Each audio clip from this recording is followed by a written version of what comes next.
Hi, this is Ted.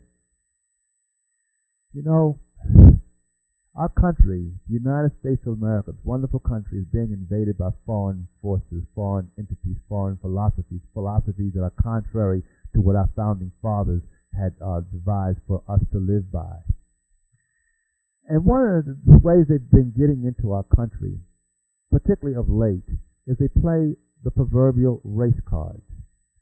And they say to the white folks who are the dominant race of our country, and understandably and rightly so, they say that if you as white people tell a Hispanic Latino that, or a brown person, or a yellow person, or what they call people of color, that you cannot come into the United States illegally, no more than we can go into your country illegally. When you do that, they say, oh, you're a racist, white people. You're a racist, white man. And so you white guys say, I'm a racist? I'm not a racist. I'm doing what you would do in your own country. I can't. The laws, the immigration laws in Mexico are far more stringent than the immigration laws here in the United States. So what are you talking about? They said, well, you racially profiled me. And the white guy says, well, what do you mean? What do you mean? He says, look at my skin color. My skin color. You are treating me the way you treat the blacks. And you know what our white leadership has done? They've broken down and they cowered. Same with the Muslims. The Muslims come into our country, legally or illegally, however they get here to come here, and they want to pray 5 times a day on loudspeakers in a Judeo-Christian society. And if the people say, hey, you can't do that, that's offensive to the rest of us. Oh, you're a racist. But why am I a racist? This is my country.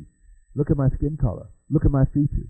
You're against me because I'm an Arab, I'm from the Middle East, or I'm a minority. You're treating me the way you treat the blacks. Oh, there it goes again. The white man goes, okay. Here's another one. This has nothing to do with race so much, but the homosexual community, gay, lesbian, LGBT community. They're pushing for, well, they got it now, same-sex marriage. What they base it on? The 14th Amendment. Those boys who died in the Civil War, who suffered, and their families as a result of it, did not die so gay or so that people can have same-sex marriage. They didn't die so Muslims can pray 5 times a day in the city square. They didn't die so that people can just walk up in this country from Mexico or Guatemala, wherever they're from, or from Asia, and have babies and call them citizens. They died for something specific. They died over a people who were brought in this country against their will. And this has caused a wound. Remember, Abraham Lincoln said, our country, our union is a house divided against itself. It was divided on July, it was already born divided. It was born with the birth defect of chattel slavery. The United States of America, folks, get it in your head, did not initiate slavery. It came from the British Empire. It was inherited. Nevertheless, even though we're innocent of that, we are born with it.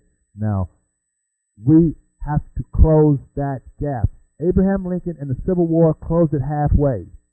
The other half has remained still open. If we don't close this race wound in our country, foreigners will exploit the wound. It's like having a wound that is open. If you don't cleanse it and treat it and dress it and cover it, that wound draws vector disease. And that disease will gangrene. It may start in your hand, but eventually it will kill you if you don't fix it. Same with the race crisis in our country, or so-called race crisis in our country. The foreigners, are using your and my inherited wounds. I'm calling upon you to learn the 14th Amendment, what the Constitution says about our relationship, enforce that, and what will happen is we'll begin to close the wound. And once we close that wound, the enemy will subside. They can't help it. Because right now they're playing on your guilt complex, white people. I want to show you how to get rid of that so-called guilt white complex, because it's not what you actually think it is. But this is what we must fix. Heal the wounds.